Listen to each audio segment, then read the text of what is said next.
Hello and welcome back to the I Want to Know podcast. I'm Josh Spector. I'm your host. If you don't know who I am, I'm the creator of the For the Interested newsletter, which you can check out at fortheinterested.com. If you're new here, welcome. This podcast exists to help creative entrepreneurs get their questions answered. Here's how it typically works. In each episode, a guest comes on and asks me 3 questions. We have a 10-minute conversation about each of them. That's it. No fluff, lots of actionable tips you can use to grow your audience and business. But today we're going to do something a little different because today is a flip the script episode, which means instead of someone coming on and asking me questions, I brought on a special guest whose expertise I want to learn from, and I will ask him the 3 questions. Today's guest is Khe Hy. Khe is the founder of Rad Reads, an online education company that helps high performers lead a productive and examined life.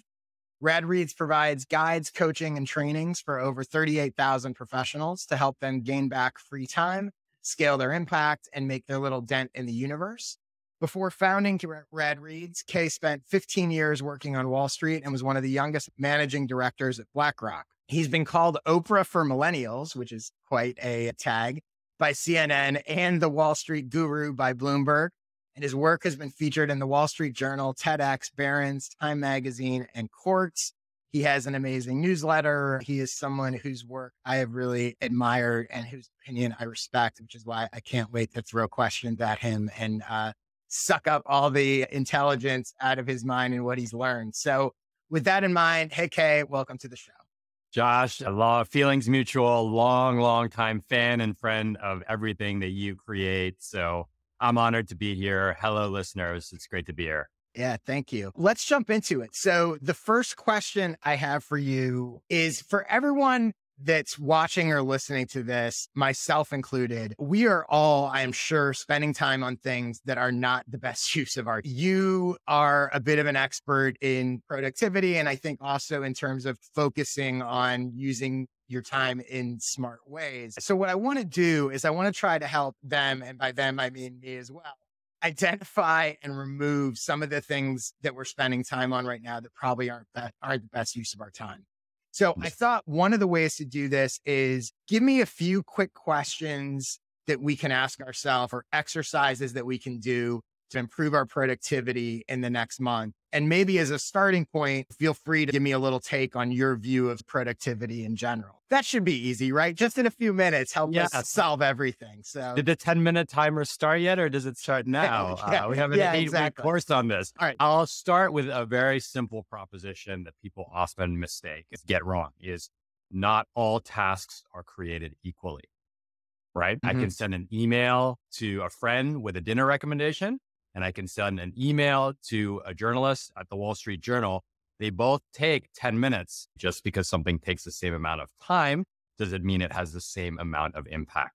That's the first thing. Second thing is to always look for that scale, that impact of your action. What really moves the needle? And for that, I'm sure we'll get into it. We have the framework of 10K work, which basically says $10 work is low skill, low leverage activities, responding to emails, updating your website, making graphics in Canva. And 10K work is high skill, high leverage, coming up with brand frameworks, reaching out to journalists, creating catchy taglines, SEO, right? Things that really scale your impact. And between those quadrants, leverage, impact is the big determinant. So I'll start you off with a simple question. If you could only work, you're actually in that phase, new dad, lack of sleep, schedule thrown awry. If you could only work 2 hours today, what would you work on? It's funny. It's not that much of a hypothetical. Recording this podcast would definitely be one. I can tell you that it's funny. Like I would say replying to some emails, but I would not say replying to every email. To your point, there's a big difference between replying to the new newsletter subscriber who just sent me a random question and the person who reached out and wants to talk about hiring me. Exactly. So when I say replying to emails with limited time, it'd be starting with those sort of higher priority emails, not the others. And then I think, look, there's a list of stuff that I know is high impact, but have avoided, right? Sponsors for this podcast. I've done almost 20 episodes of this show. And from day one, I'm like, oh, I want to bring on sponsors for the show. I have started to have some of those conversations. I just haven't done it. And in the meantime, I keep producing podcast episodes that could be monetized and are not because I'm not doing it. Yeah. And you nailed it. And what you're getting to is sponsorship is a high scale strategy, right? The volume, basically like it's not free money, but it's like an Airbnb an apartment that goes unused, right? Could Airbnb it? There's latent economics, but you're not doing it. Yeah. That's a very high leverage thing. You already created the thing, and something above it, some additional bow of strategy would unlock additional value without needing you to create new things.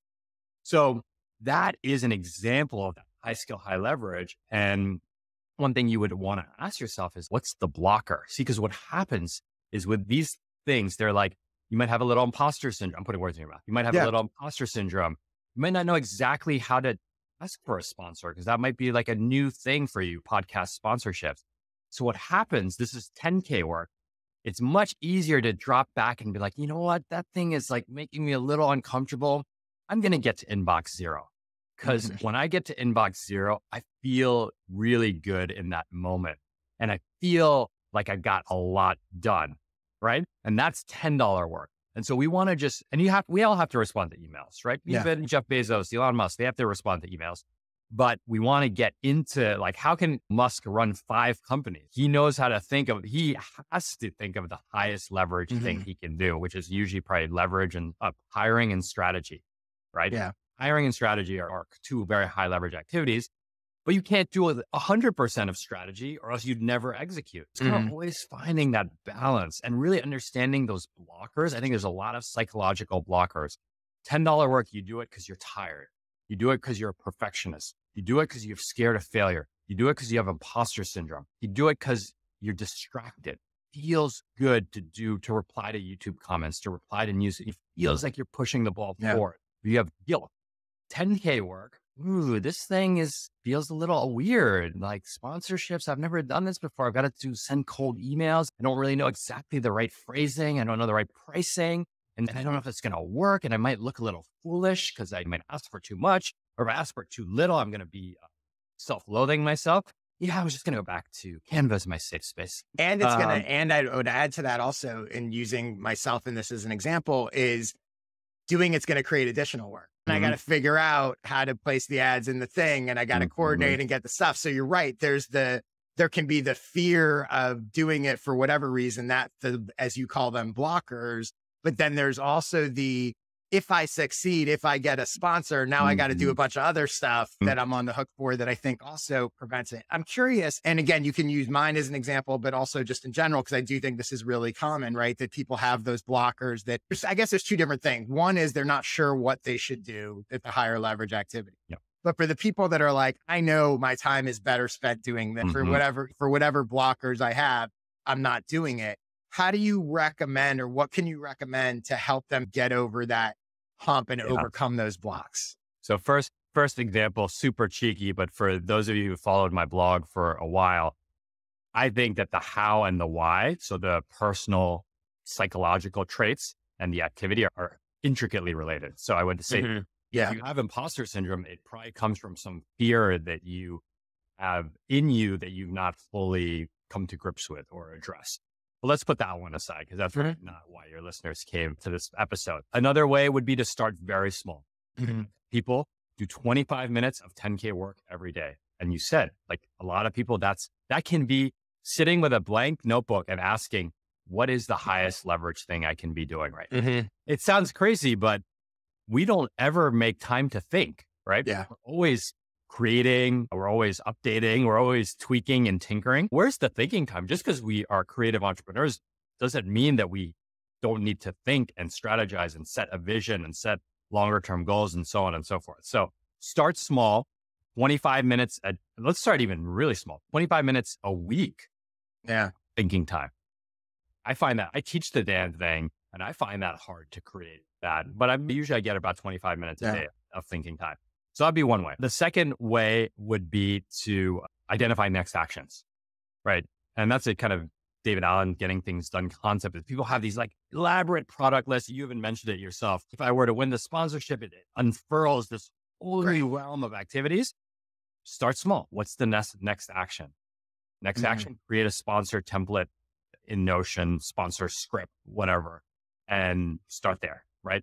Next actions move you towards completion of projects. Third way, think about your time, think about your energy, not your time. All these $10 tasks, comments, responding to reader questions, batch those. Think about your week. When are you lowest energy? For me, it's Thursday and Friday afternoons, super low energy. I just throw in the towel. I wave the white flag. I'm like, there is no 10K work happening Thursday afternoon, right.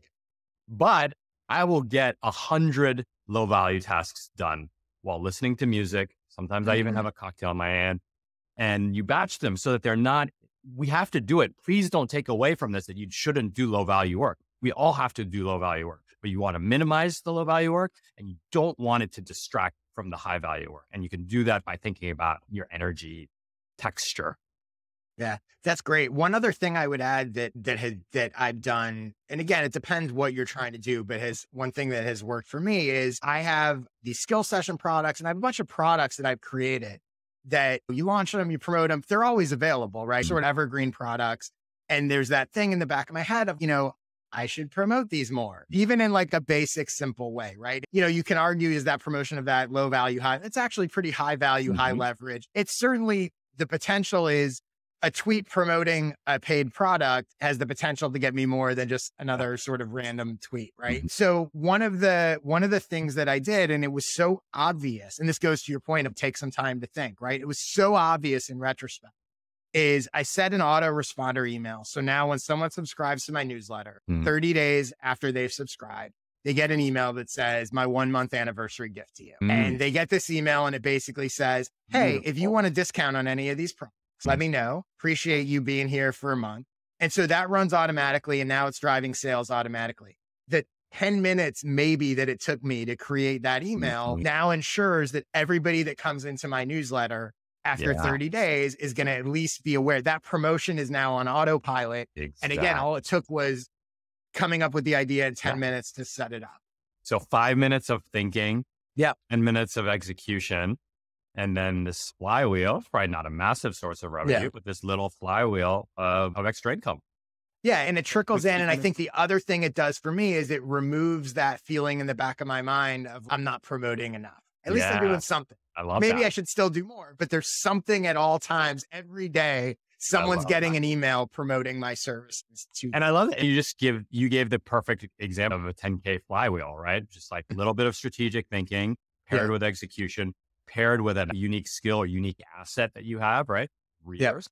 And you package those together and the thing works while you sleep. Yeah. Cool. I want to shift a little bit here with my second question for you. So I think that, and this is one of the things that I've admired the most about what you've done, and having followed you for a while, I followed you sort of before you came up with this 10K work kind of branding. And as soon as I saw it, I was like, oh my God, that's brilliant. But so I think one of the toughest and most valuable things to do as a creator, an entrepreneur, somebody in this sort of expertise space is the branding and packaging of the core ideas of what you teach or sell or your branding and sort of the distillation of all these concepts into this 10K work concept is one of the best examples I've seen of that, because I think it's very easy and very quick for people, even if they're brand new to you, understand, oh my God, I get it. And to very quickly apply it to themselves and go, are these things that I'm doing $100 work or 10K work, whatever? So what I'd like to hear, or what I'm curious to hear is, can you explain how you came up with the sort of branding and presentation of it, the 10K idea you take, not just how you did it, but your advice for anyone else that's trying to figure out, how do I take this complex set of ideas and boil it down into a clear, simple package? Wonderful. That's a 10K question. Right. So I want to start with a metaphor. Imagine a giant wall, a giant blank wall, and next to me, there's a pot full of spaghetti. And all you see is just me throwing spaghetti against that wall. And that's basically how 10K, you might have seen it, all of the prior attempts, but let me try to break it down a few ways. One is that I've always thought about what makes something catchy, right? But I'm a words person. So for me, I've always gravitated towards alliterations. That's why Rad Reads. And if you think about it, Rad Reads, Jamba Juice, Barry's Boot Camp, Best Buy, right? It's not a coincidence, Coca-Cola, like that some of our most iconic and well-known brands are alliterations. And the reason I bring that up is because you could say that's a formula, right? Again, no one said like alliteration is a formula, but I'm sure someone's written that somewhere. But through the power of observation, I'm like, wow, what is it about these names that are so catchy? And so this is a pattern that I have. When something grabs my attention, I kind of like ponder it. You can't unsee it. I can never look at a brand name without checking to see if there's an alliteration. And you could take it a step further. I do this. Copywriters, what they call swipe files. Yeah. If you see something interesting, just collect it in some kind of notebook. So I swipe good names, good copy. So that'd be one thing. The other thing is really thinking about the packaging of an idea. And so I always was obsessed with the Eisenhower matrix because I thought it was just like a very clever way to distill a very complex idea visually. Yeah. For people who don't know what that is, can you just for people who don't know what it is, it's a 2x2 matrix. Picture 4 squares side a square, and each quadrant has different levels of prioritization: important and urgent, important, not urgent, and so on and so forth. And the thinking and not thinking, it works. You put your task into these different buckets, and then it works. Now, I'm a left brain thinker. I'm a former engineer. And so I think of things very logically. Like I like to take messy things and put order around them. So I've always liked matrices, and I gravitated towards matrices. The Eisenhower matrix. Some of you might remember Venkatesh Rao, who's like an old school blogger, and he would always put things in matrices. Like he'd take all these weird concepts and just put them in matrices. And I loved it. And I was just like, oh, this is so natural. This is so cool. Some of you might know Kim Scott. She wrote a great leadership book called Radical Candor. And she described 4 styles of leadership into a 2x2 matrix. And so I kept seeing these matrices. And I was like, it just planted this seed in and I would just write about the matrix, someone else's matrix, because I just thought it's a very powerful framing tool. And so what was happening subconsciously was similar to the alliterations. Every time I was seeing a bunch of ideas, I had a little formula to put them into, could this fit into 4 boxes across 2 axes? And that took many years. So that was another thing. The next thing that came in, so that's how the visual part came in. The next thing that came in was copywriting. And copywriting, for those of you who are not familiar, is basically, it's not writing. It's a very specific style of writing to try to persuade someone to do something, to take an action. So you could be like, subscribe. You could say like, subscribe to my newsletter, or you could say, join an exclusive group of some of the smartest people in the world. It's as to asking for the same outcome, but it's said very differently. The second one, it's not great copy, but it's better copy than the first one. Yeah. So I spent a lot of time on copywriting. That was probably one of my biggest unlocks as an entrepreneur, is to really understand. And I'm very lucky that I actually find it very enjoyable. So with copywriting, you start to find these things that they call them like a curiosity gap, right? Yeah. And so a classic curiosity gap is the 4-hour work week, right? Like the 4-hour work week, like, what? Come on. We all know that Tim Ferriss doesn't work 4 hours a week, but it's so catchy and so close enough to reality, like not so close to reality, but still constructed in a reality that we know. Like it almost sounds like the 4-day work week or the 24-hour work, like it doesn't feel so ridiculous, but it feels ridiculous at the same time. But regardless, you want to know more. You're like, I don't believe that's true, but tell me more. Yeah. And that's where the 10K layering came in. And again, this is an amalgamation of a lot of different concepts. Time is money from Benjamin Franklin, Perry Marshall or the 80-20 principle, right? Like this took years, Josh. And so I'm just collecting these different components. And this is where I write every week. And so every week I get a little trial run on a new idea. And when I wrote that first piece, people were like, holy shit, that is awesome. Yeah. But that was like after writing 188 pieces prior. And I'm assuming, and I know because I'm similar in this way, that gives you the ability, I'm guessing that you could tell right away, there's something in this concept that's resonating in a much bigger way than a lot of other stuff. But you only know that because you've tried so many different things, stuff to compare it to. But it sounds like, and I'm assuming, that, as soon as you put that out in the world and you saw the reaction, that you realize, okay, there's something here. People reacted pretty quickly. And again, it had a catchy name. Yeah. So it could travel visually with the matrix, and it could travel as with words. But again, that wasn't by design. It just happened that way.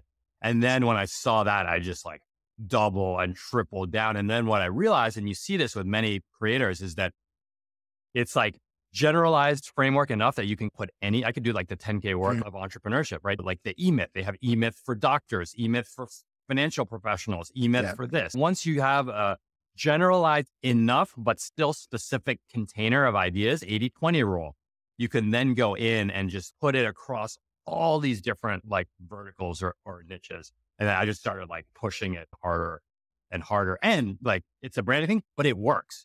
Like, the Eisenhower matrix works. That's why people don't talk about it, because it works. Like, so it has to work too. It can't just be like a pretty chart that just shows a flow. It can't be like a pretty flow chart. Yeah. It's funny, like there's a bunch of stuff that you said, and I'm going to kind of summarize and add a little bit to what you just said, because I do think it's interesting. I didn't know exactly where you were going to go with this when I asked the question, but as you were talking about it, it was just checking all these boxes of, oh yeah, I do that too, or I think that too, or I can totally see that. And that resonates with stuff that I've said before about different things. And one of the things I say to people all the time is pay attention to what catches your eyes. If you want to write better headlines, pay attention to the headlines that you click, right? If you want to write better ads, pay attention to the ads that make you stop and go, why did I stop on that? Why did this get me to stop scrolling? And what you're saying is essentially a version of that. Other thing that I think that this name and you did in your process, which is one of the biggest mistakes or one of the most important things to do that I see a lot of people go the other way, is clarity over cleverness. 10K work, if I know nothing, if you were like, what do you think 10K work is? People's guesses with zero context would be somewhat in the ballpark. Yeah. And I see so many people try to be clever in the branding of their thing. And as a result, the average person has no idea what they're talking. Right? Yeah. It's the super system. Okay. I don't know what the hell that is. The other thing, it's funny you referenced 4-hour work week and I can't remember where I heard this, but somebody pointed out that so many best-selling books, and if you look especially at like business book titles and stuff like that, the title is a thing that people want to be true, right? They want to believe that you can just work a 4-hour work. If you think about even that books like, Think and Grow Rich.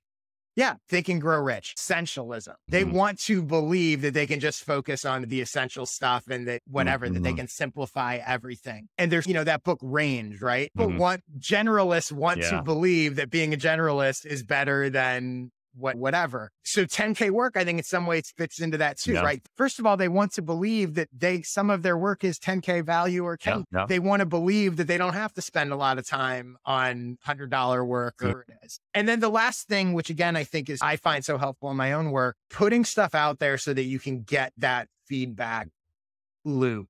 And so that you can see what people actually resonate. Cause I think there's a lot of people that they're not putting stuff out there, sitting there going, they don't want to put it out until they brand their concept or figure it out. And they're sitting with a list of names. If you had been doing that without putting stuff out, you sit with a list of names and go, do I like 10K work or do I like this other thing? I don't know. And I think all of that is really important. And so it's interesting to see you hit all those points and how they all come together to help you ultimately land on something powerful. And the thing you're spot on in your synthesis. And the thing that I would add on is like, part of the reason why all this has come together, I've been doing it for 8 years, right? It'd be foolish if it wasn't coming together after 8 years. But I wanted to share every week I send a newsletter. We're sending 364th issue today. We already queued it. Congratulations. So but I thank you. Every Monday, we send it on Saturday. I go in and I look at a few key things. I'm like, what was the most clicked story? And usually it's the essay that I write. I have a data point, which is, did they like my essay? Usually it's yes. But then we have it in a table, but I know it in my head. I'm like, oh, last week I wrote about toxic workplaces. It got 400 clicks. But when I wrote about Tom Brady, Giselle, and what that means for ambition in a marriage, it got 1,400 clicks. So people care much more, again, one data point, but like people care 3 times more about like ambition in relationships or zeitgeist positioning, like talking about the current moment, than like toxic workplaces, which is like a very known concept. Yeah. So I've got that data point. Then the next data point that I look at, and I look at these every single Monday. It's a habit. I don't even have a task to do it. Then I look at the second most click, which wouldn't be mine, article. And I'm like, what story did they click on the most? That's like, I'm interested in this idea, or this is a really good framing, right? Like one that I remember being so high was like the 1-page productivity plan. I was like, oh, people want to know that they can have productivity on 1 page, right? Duh. But it also has a triple iteration in it. And then the last thing I look at is what's the open rate. And now the open rate is a little biased because people have been opening for so long. Yeah. But I still use it because I could be like, oh, 53 versus 48. And I'm like, maybe that headline wasn't as good. So I'm analyzing my headlines through this long history of open rates. And I just do that. So I've had 300, I haven't done it for 364 weeks, but let's say 275 times I've analyzed these 3 data points that it's baked into my intuition now.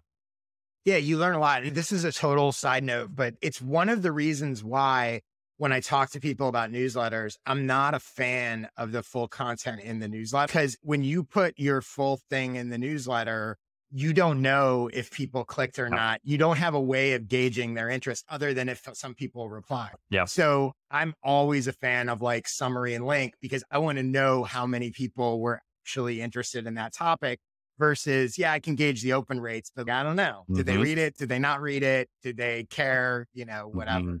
And the last thing is we always have a little funny thing at the end. And it just started off as a funny thing. It still is. It's usually one of the most clicked things, but that also tells me how many people made it to the bottom of the email. Yep. Same way. Like I am always looking at that because it does. It tells you, did they read? Cool. So let me get to the last question I want to ask you, which is sort of a combination of a few quick questions in one. The productivity space and all of that is massive now. And there's all these terms that get thrown around constantly. And I thought it would be interesting to just hear what some of these terms mean to you, how you define them, and maybe a quick tip or something about how you think about actually doing them. So for example, the first is you hear everybody talk about work smart, not hard, whatever. In your mind, what does it mean to work smart? And how do you do so? So work smart to me is, I had a friend, he calls it strategic laziness. And so he's like, how can I get the same outcome with the least amount of effort? Basically, that's the inverse of the 10K framework, right? How can you maximize output with minimal effort? This is how can you, it's the reverse of it.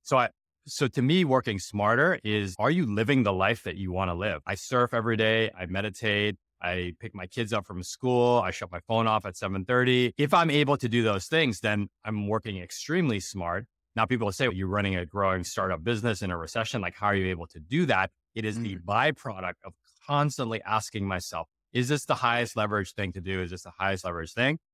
For everything that's middle or questionable, can someone else do this? Can I delegate it? And for something that is like very low value, like replying to comments and editing, tweaking stuff in Canva, do I even need to do this? Right. So if I can, working smart to me is like maximizing the highest output things, like sending an email to an editor at Harvard Business Review, delegating the things that definitely need to get done to someone else, and then not doing the things that are often done, like why we like bite our nails or drink alcohol. Kind of like they're more distractions from the real thing than things we actually need to do. Can you think of a recent example of something that you either changed how you do or maybe abandoned, and you look at it and you go, I'm doing this in a much smarter way now than I was before? Yeah, I would say that all of my involvement in like replying to readers, the different Slack communities that we organize that I'm in, I used to graze on those. Oh, like what's happening in our community. Yeah. But the thing is, then you feel guilty to respond and you get caught in a conversation. And now I schedule it, because even then it was like, I think the thing is that it was like, oh, it's only 2 minutes of work and 3 minutes of work here. You get sucked in. But you get sucked in. But not only that, every context switch is 10 minutes of mental energy to just reset yourself. And that 2-minute check really was like, and energetically felt like a 15-minute check. Yeah. Are you in those communities every day? Is that you do it Oh, they pop up during our cohorts. So okay. I am. So during the cohorts. We have another one that's alumni, and that one I'm in less. Gotcha. Okay, let's go to another term that is thrown around constantly. In your mind, what is work-life balance and how do you achieve it? See, I don't like things that are zero sum. I use this example of you have one kid, you just had a baby, and you and your partner looked at the baby and you're like, oh my God, I didn't think that I was capable of loving this thing. Like this, the amount of love that I have for this thing. And you probably have said to yourself, like, I can't imagine loving anything else more. Right. And maybe one day you'll have a second child and something strange will happen. You love the second child equally as much as the first child. And so it actually turns out that you don't have a fixed capacity of love. You have an infinite capacity of love, or much larger than you think. And so when I hear work-life balance, I think of, oh, I have 100 units of love. Or in this example, I have 100 units of activity. And do 80 go into activity, do 80 go into work, do 20 go into life. And it's like this zero sum. What I would propose is something completely different, is like when they work in harmony with each other, right? So I surf, like I'm a CEO. A lot of my job is thinking, and I surf and I go on walks and I don't bring a notebook, and I'm actually doing the most important CEO work, but I'm getting my vitamin D. I'm in the water, the salt, the fresh air. So I think that there's a harmony. And that harmony comes from knowing what your boundaries are, what your non-negotiables are. Like I've had a few health issues. And so I have some non-negotiables on sleep. Like I'm never going to sleep 6.5 hours again, ever, under normal circumstances. So you have to know what your boundaries are. You have to know what you desire. I'm also not trying to build the next My First Million or the next hustle.co. I'm not trying to sell this company. I'm not trying to make hundreds of millions of dollars from Rad Reads. Like it is very clear. You don't want Elon Musk to come in and acquire you? I don't want Elon Musk. I don't want any of that stuff. I want, to be fair, to be very transparent, maximizing Rad Reads profits, third on the list of priorities for Rad Reads. What are the top two? The top is to express myself creatively by doing things that I'm proud of. And then the next one is to design a company that supports the lifestyle that the founder and the employees want to live. And then we make money, right? Because why would I want to make money? Because to me, I want to make money to buy back time. But if I can protect time, then I don't need to buy baback more time. I can make less money. And I think we have 30-hour work weeks. I think we'll make just as much money as a company with 40-hour work weeks. If there was an identical company that had I think we'll make just as much, because our employees would be so much more engaged and happier. Yeah. We'll never know the answer to that. So I view it as harmony, which comes from knowing what you truly, like your personal 10K work comes from truly knowing what you want and what matters to you and prioritizing it accordingly. Yeah. Wow. That's awesome. So let's wrap up with this. The last term that I think gets thrown around a lot. I tweeted the other day something about, I said, just because you're a solopreneur doesn't mean you have to do it alone. And I'm curious, this idea and this concept of solopreneur, right? What does that mean to you? Because obviously there are people who call themselves solopreneurs, and in their mind, they're just off in a cave somewhere doing everything by themselves. But then there are people that they have assistants, virtual or real. They have employees, maybe or not. Do you consider yourself a solopreneur? You know, you've referenced multiple times that you view Rad Reads as a company, and obviously you have people working for you. What do you think it means these days to be a solopreneur? I'll answer the easier question. I don't think of myself as a solopreneur. We have W-2 employees. So did you ever? Yeah, I think I did when it was just me in front of a computer, right? So there's kind of Khe in front of a computer. Then there was like contractors and virtual assistants. That's where I actually don't know. I probably wouldn't have called myself a solopreneur. Was that a conscious shift, or was that always the plan? I guess part of what I'm asking is when you, and I know you have, people should look it up because you have an amazing backstory and all that. But when you started out, was the plan, I'm going to be on my own, or was the plan, I'm going to build a company? Ironically, this was not scripted, listeners. The plan was, how can I create a life that is in harmony with what I want to do and how I want to live it? Yeah. The growth was driven by that, right? As a solopreneur, I was like, man, this sucks. I'm doing a lot of $10 work. Can I hire someone to do that? And so I did that. And then I continued to hire contractors. I'm like, you know what? Like, this is hard to hire contractors because I really enjoy like this thing that we're building. But the contractors by definition they don't believe in it. Like they just want a paycheck, as they should. I'm saying that without criticism. And there were this other group of people that were like, we love what you're building. And like, we're not going to bleed it the way you bleed it, but we want to be a part of it and want to like, again, I don't love this analogy, but it's like, we want to think about it when we're on a walk, right? Yeah. I'm not asking you to think about it when you're on a walk, but if you feel compelled to think about it because you're so passionate about it, great. And so that became the next step. Is it's actually very hard. And some people are like, you can get contractors to think that way. I was like, I don't know, man. Big believer in incentive structures, and the incentives just aren't there. Yeah. With W-2 employees, you have a direct incentive that says, I'm making a commitment to you. I'm offering you benefits. Like it's a lot more expensive in the US to hire a W-2 employee than a contractor. A lot more expensive, even before the benefits. And then, but you have shown the employee loyalty. And so then they'll show it back to you. Yeah. And so all of those, though, they were all selfishly based on like your question of work-life harmony. Yeah. Which is, I don't want to do work that I don't enjoy doing, but I love working on things that are really cool, creative, important to me. So how can I like build a company around that? Yeah. I really love. And I think that's awesome. And I think the other thing that comes across, and hopefully people are picking up on it because I certainly am. You have a clear North Star in what you actually want.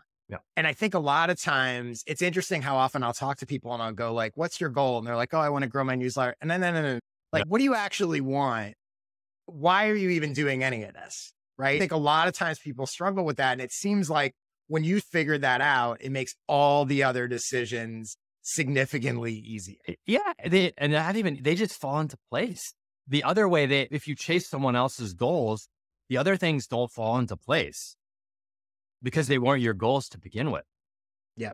And that's where I think people wind up confused and frustrated and with that feeling of, I feel like I'm succeeding, but I'm not really happy. And this is confusing. One last final thing here on the solopreneur thing, because what would be a quick tip you would give to somebody who wants to, or is hoping to make that transition from it's just me alone at a computer to I have an employee, a contractor, a team, a staff, or whatever. As someone who's gone through that, what would you say to them to make that first dip their toe in the water of that direction? I would say that I have always found that when I made the hire, it was always too late, or I should have done it earlier. And I think that what solopreneurs do, what I did is you want to match your revenue to your costs, which is a very logical thing. But there's like that crazy part of entrepreneurs where they don't do the thing that is rational always. And you have to say, I can't afford this VA today, but you have to say, like, I know that this thing is moving in that direction. I'm going to take that bet. I'm going to hire for tomorrow. And you can do it in a contained way, right? Like with contractors and so on, where you can cut the ripcord if things don't go right. But that's the weird thing is statistically, you would never choose to be an entrepreneur because 98% of them will fail within the first 5 years. So it's that same mindset. You're like, why would I hire someone? Because I don't know yet. But the same reason that attracted you to entrepreneurship, we're like, well, everyone told me I was going to fail, is the reason you should use to hire within constraints and start small, contractor, a couple hours, protect yourself legal. I understand the legal ramifications, but that's what I would say. It's like, you're usually ready earlier than you think to hire someone. This has been awesome. Thank you so much. I know my audience is going to love this. Tell people where they should follow you, subscribe to your newsletter, where they should go to get deeper into your world. Yeah, amazing. Thank you again, Josh. And thank you everyone who's made it this far into the episode. Primary place, radreads.co. Sign up to the newsletter there. We're a heavy kind of newsletter events. Everything comes through that newsletter. I'm most active on Twitter. If you Google my name on LinkedIn, I'm pretty active as well. And we're going to be starting up video shorts soon. So wherever you get your video shorts, except maybe not, because it scares me. Yeah, nice. For me, I'm also not on TikTok at the moment, but you can get my newsletter fortheinterested.com/subscribe. My skill sessions, you can check those out at joshspector.com/sessions. If you'd like to talk about hiring me to help you one-on-one, go to joshspector.com/consulting. I'm on Twitter all the time at jspector.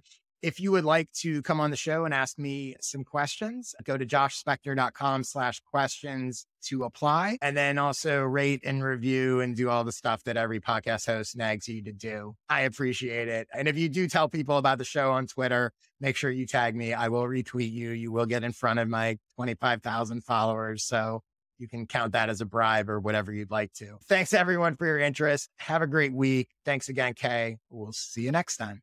Thanks, Josh. Bye.